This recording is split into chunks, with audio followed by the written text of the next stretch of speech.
महात्मा बुद्ध एक गांव में ठहरे हुए थे।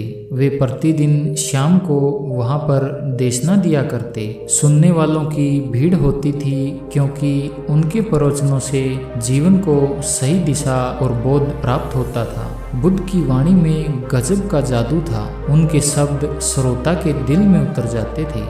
एक युवक प्रतिदिन बुद्ध का प्रवचन सुनता था। एक दिन जब प्रवचन समाप्त हो गए तो वह बुद्ध के पास गया और बोला, हे तथागत, काफी दिनों से आपके प्रवचन सुन रहा हूँ, किंतु यहाँ से जाने के बाद मैं अपने गृहस्थ जीवन में वैसा सदाचरण नहीं कर पाता जैसा यहाँ से सुनकर जाता हूँ। इससे सत्संग के महत्व पर शंका भी होने लगती है। बताइए मैं क्या करूँ? बुद्ध ने युवक को बांस की एक टोकरी देते हुए उसमें पानी भरकर लाने के लिए कहा। युवक टोकरी में जल भरने में असफल रहा। बुद्ध ने यह कार्य निरंतर जारी रखने के लिए कहा। युवक प्रतिदिन टोकरी में जल भरने का प्रयास करता, किंतु सफल नहीं हो पाता। कुछ दिनों बाद बुद्ध ने उससे पूछा, इतने दिनों में टोकरी में लगातार जल डालने से क्या टोकरी में कोई फर्क नजर आया? युवक बोला,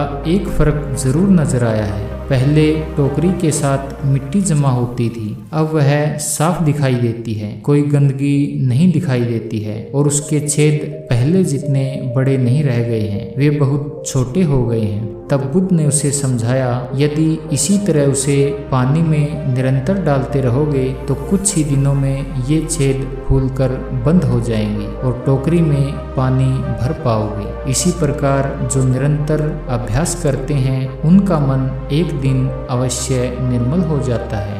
अवगुणों के छिद्र भरने लगते हैं और गुणों का जल समा जाता है। युवक ने बुद्ध से अपनी समस्या का समाधान पा लिया। निरंतर ज्ञान की बातों से दुर्जन भी सज्जन हो जाते हैं, क्योंकि महापुरुषों की पवित्र वाणी उनके मानसिक विकारों को दूर कर उसमें सद्विचारों का आलोक प्रसारित कर देती है।